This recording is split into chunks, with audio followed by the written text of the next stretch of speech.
Welcome to the Steve Barkley Ponders Out Loud podcast. As instructional coaches and school leaders, you are tasked with guiding continuous teacher growth to create student success. This podcast looks to support you with strategies from experienced guests, as well as my own insights that I've gathered over the years. I'm thrilled to have you with us. Thanks for tuning in.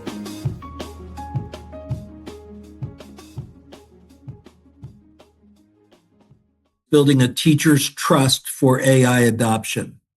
Joining our podcast today is Roney Nascimento, a AI solutions developer and IB Diploma mathematics teacher at an international school in Sao Paulo, Brazil, and the author of Generative AI for Teachers, a practical guide to educational technology. Roney recently designed and led an AI literacy program for his school staff, and he published his reflections in an ASCD article titled "What I Learned from Training 50 Teachers in AI Literacy."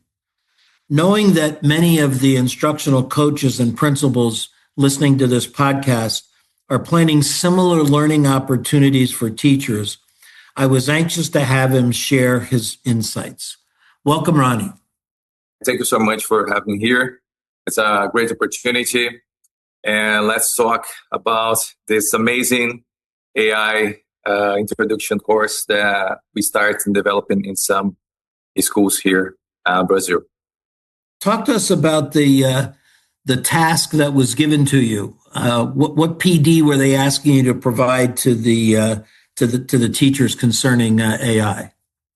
So the task at the school that I was working was straightforward on paper, but difficult in practice. It's like the school wanted the entire faculty, roughly 50 teachers across every subject in year group, to develop genuine AI literacy. So genuine AI literacy.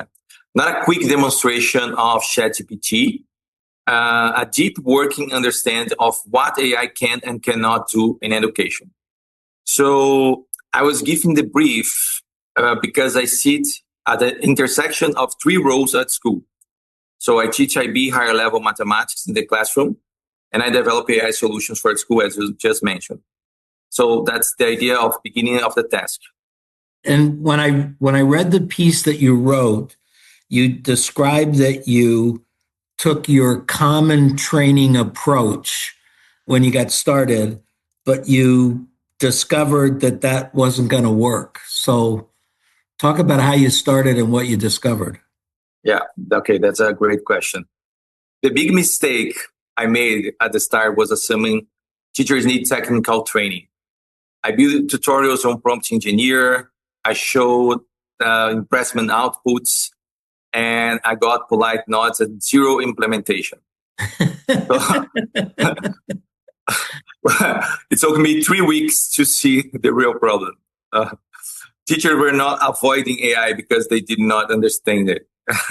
They were avoiding because they did not trust it. And they did not trust themselves to use it responsibly.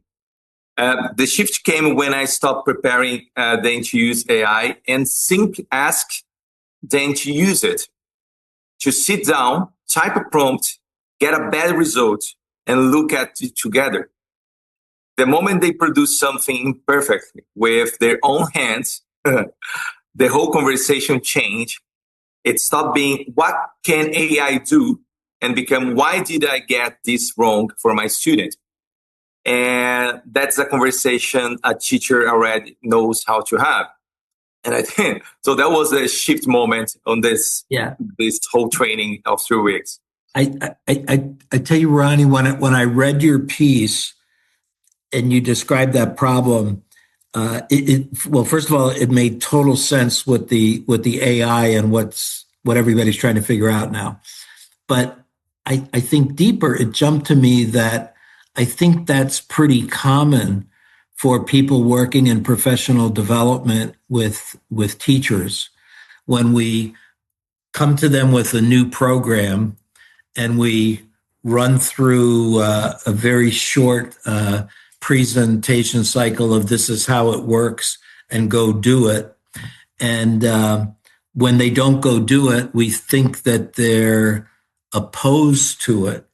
But I think it's probably much less being opposed to it than it is fear. I thought that word fear really jumped out at me when you used it. Fear that I don't really know how to go about doing this. Mm-hmm. Yes.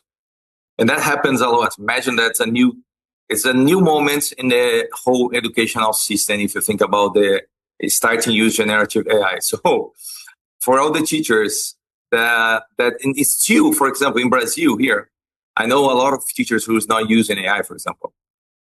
They say that they're not going to use, they don't trust AI, so they try to avoid max. And I say, okay, I understand. It's not mandatory for you to use, but I think you should try. So one example is when I talk about what AI can build for us. For the training that we build for the school, we go for 6 modules. Can I talk about modules? Yeah, I want to, because when I read your piece, and by the way, listeners, I'll put the link to Ronnie's article as well as the link to his book in the podcast lead, and you'll make it easy for you to find. But he in the article he outlines the 6 modules, and I thought each of them were powerful enough that I'm going to ask him to take a moment or two on each one. So, Ronnie, I'll name the title because I thought you gave great titles to it in your article. I'll name the title, and then you describe what happened in that module. But you called the first module "Start with Ethics, Not Tools."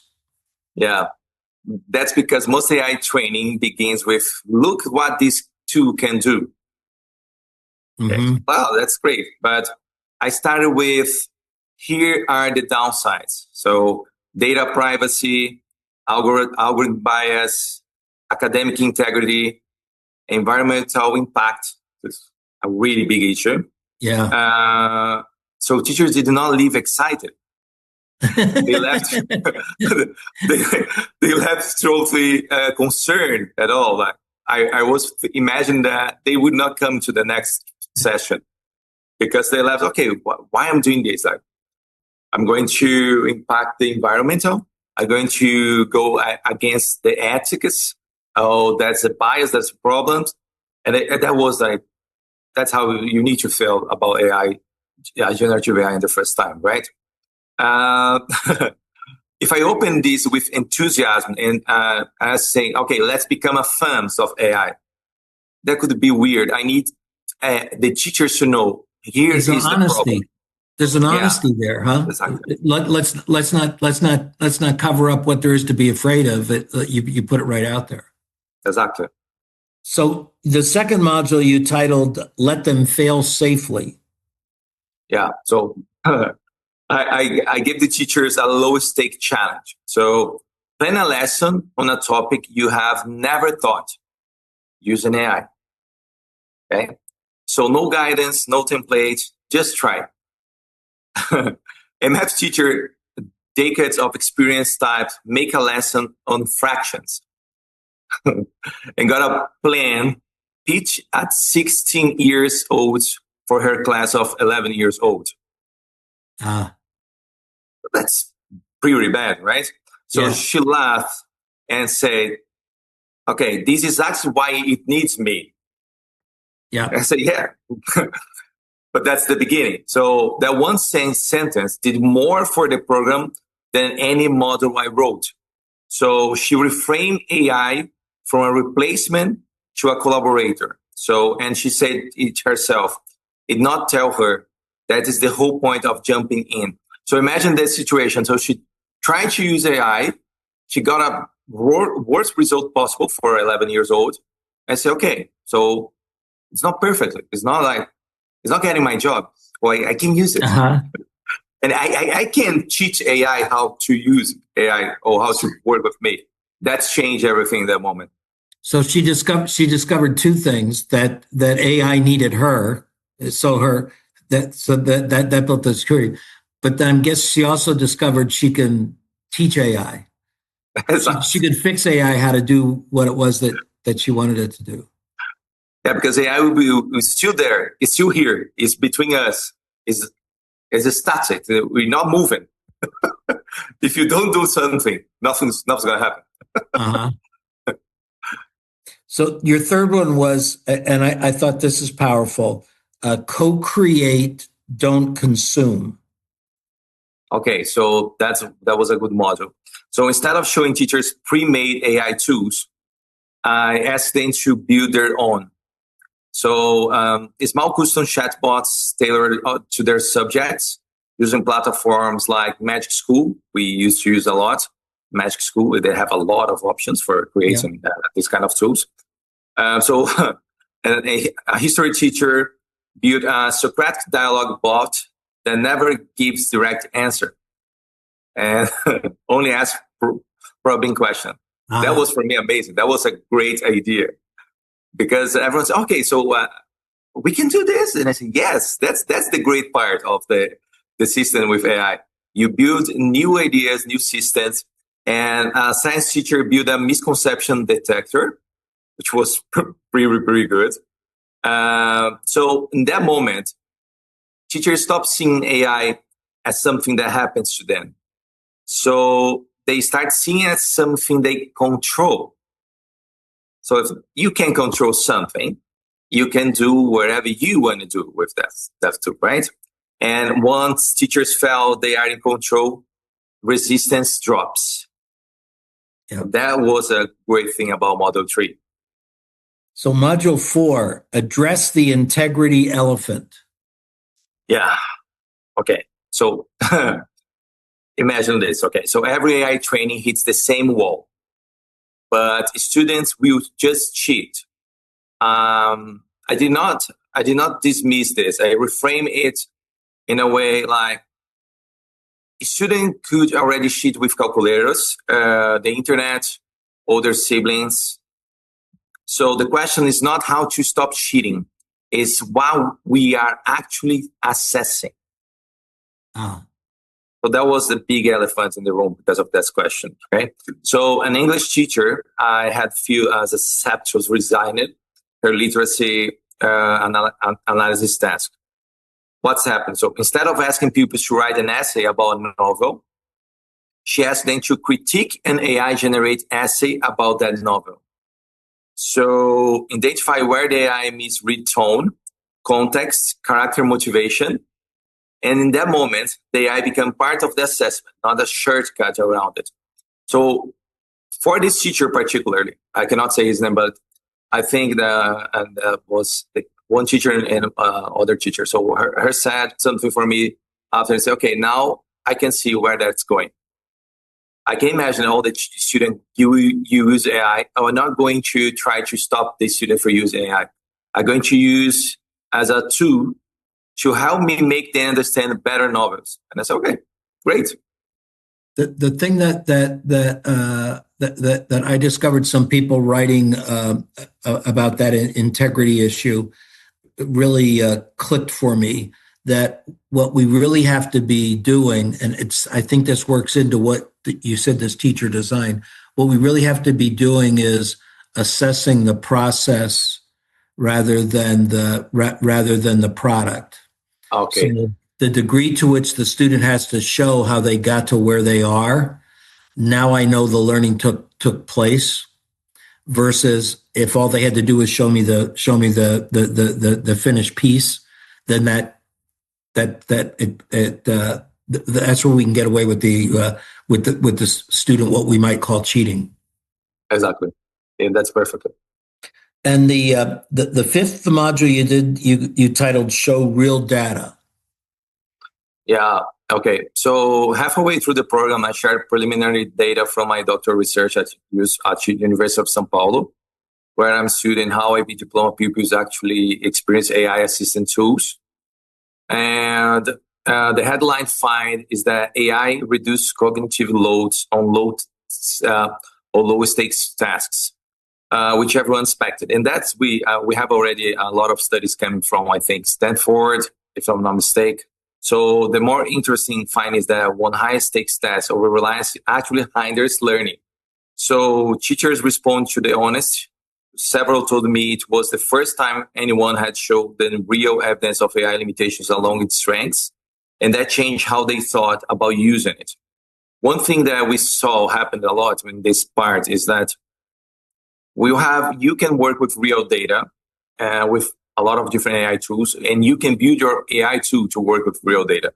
I think that in that moment, the teachers understand and know that if the pupil just use AI to do all the work, everything, they're gonna lose the interesting part of using AI, which is learning better and find your own way of learning. And I think that's something really important for us to think about. If you want to use AI, that's amazing. That's a great tool. But like, how are we using AI to make sure that the pupils are really learning everything and not just passing through this moment without learning, without having the thinking, critical thinking? That's important. So that really connects back to that piece that I had read then, that the teacher having the students report on the process becomes important, so that I know. I'm thinking in some spots it's even asking the students how they used AI. Almost having the student share with the teacher, when I got this result from AI, I asked it to do this. And if the student can explain that to me, that'll tell me what the student's thinking is. It's really interesting. I think I'm finding, as I use AI to write, writing a blog, I think I actually end up doing more thinking because of my work with AI, because I have the time and the flexibility to look at it from several different directions. Where if I was sitting down and writing it on my own, I wouldn't be able to dedicate that time. So the critical thinking has actually increased, which if you didn't talk to me and all you did was look at the outcome, you wouldn't know what I went through and the thinking that I did to get there. Exactly. And I think this point of this process in this way that you just mentioned is like you have in your little yourself a digital version of yourself inside some AI tools, because you put all your information, like imagine this, and they know how you feel, they know what you're doing, they know exactly what's happening now. So for example, before we start this meeting, I didn't find my folder, and I sent a message to Claude and say, okay, I got here, my car broke, I need to talk to Steve now, and say, oh yes, you're right on time. Here's the paper. And I say, no, I'm a little off time here, but it's okay. I say, oh, I wish everything's okay with the car. I say, okay, don't worry, but we'll talk later.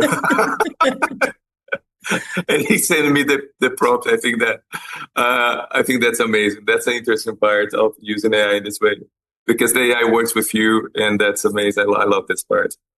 The last module you did, was called Build a Community. Yeah. Okay. So the final module was not about AI at all. Was about sustainability.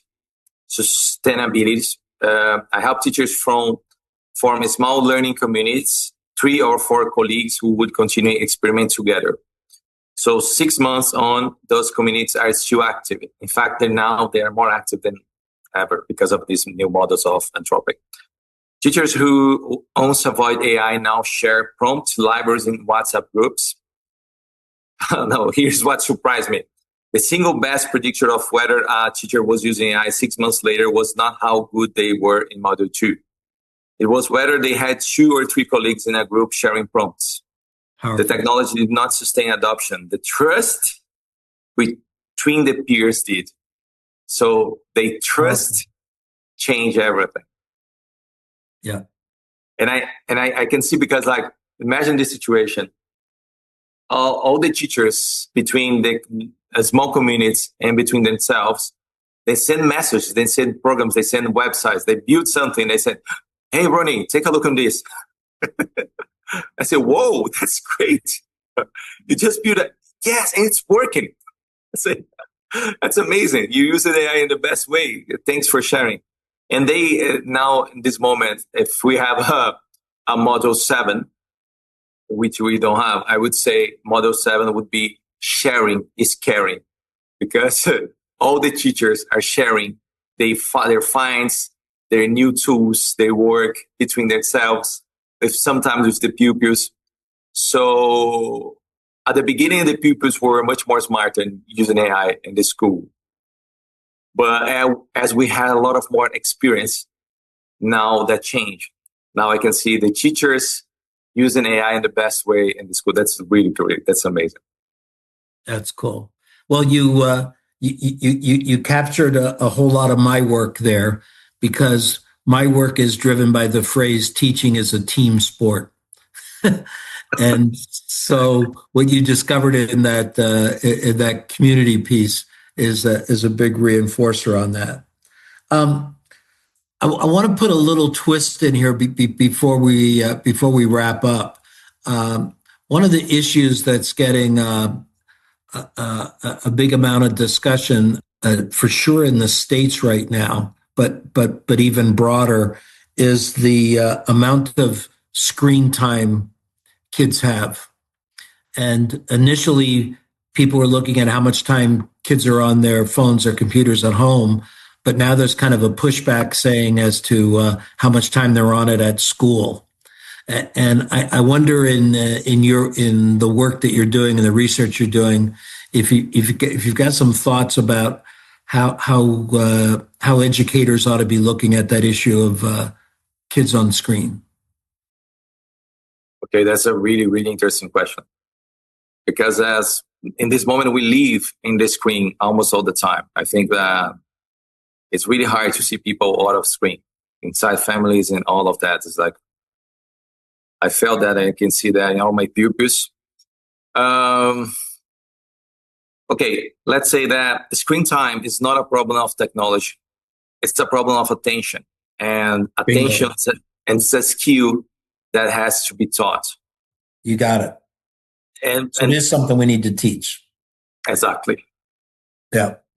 And I think that if you go this direction and thinking this way, we probably can find a better ways to use the screen time when you need and as a partner, not just using the screen time all the time without having any kind of plan or attention for the details, because that changes everything. And the attention, I think that the attention is the real problem behind all the screen time here. Yeah, it's interesting. I was just reading about a school that they passed a guideline: no technology during recess or free time. And that made a ton of sense to me. You know, if you've got to be on the screen to do your work, then if we got a 15-minute break, the idea that you're going to sit and scroll and find a YouTube video to watch probably wasn't the way to spend your break time. It may start with rules, but you really come back to it. It is that we got to build the learning in.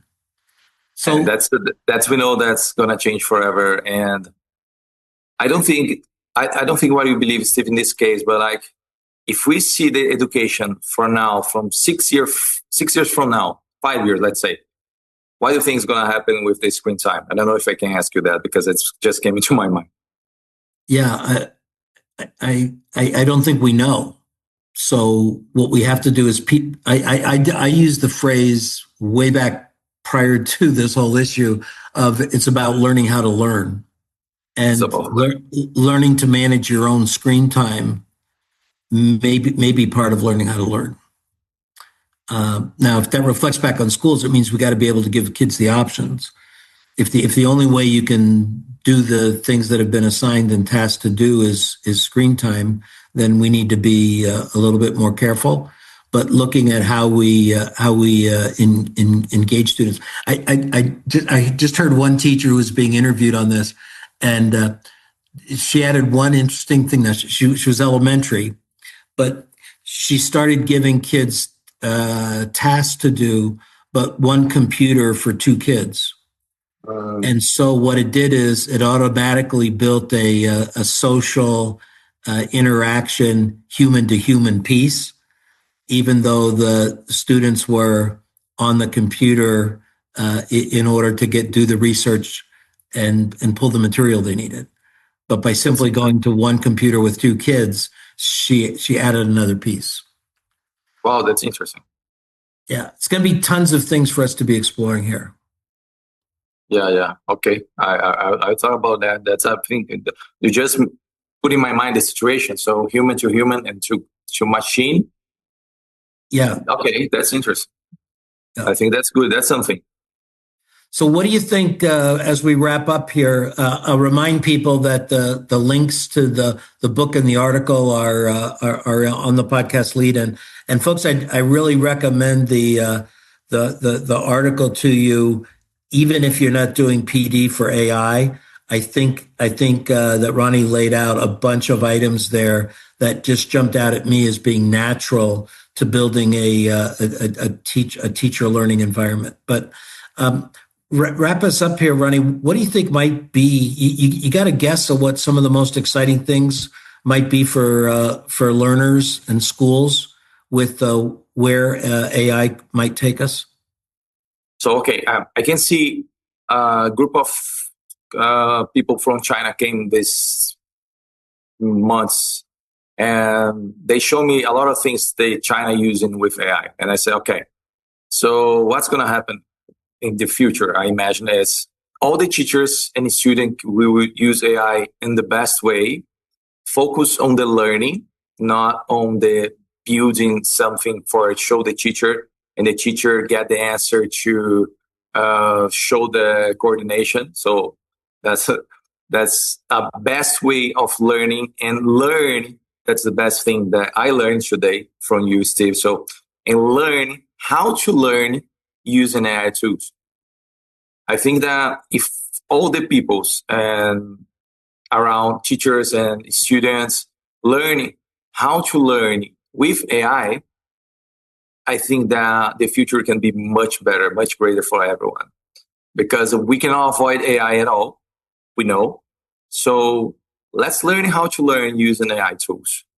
And that's get one part from Steve, one part from me, and mix the ideas and learn how to learn using the AIs. I think that's a massive thing.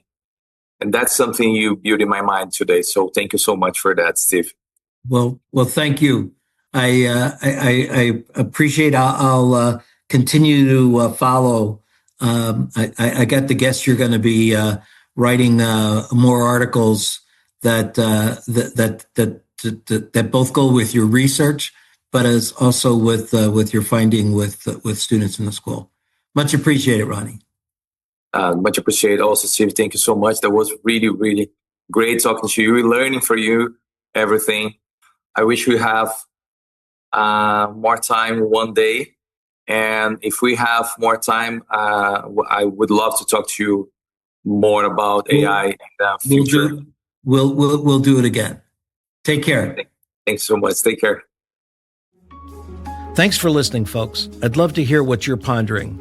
You can find me on Twitter or LinkedIn at Steve Barkley, or send me your questions and find my videos and blogs at barkleypd.com.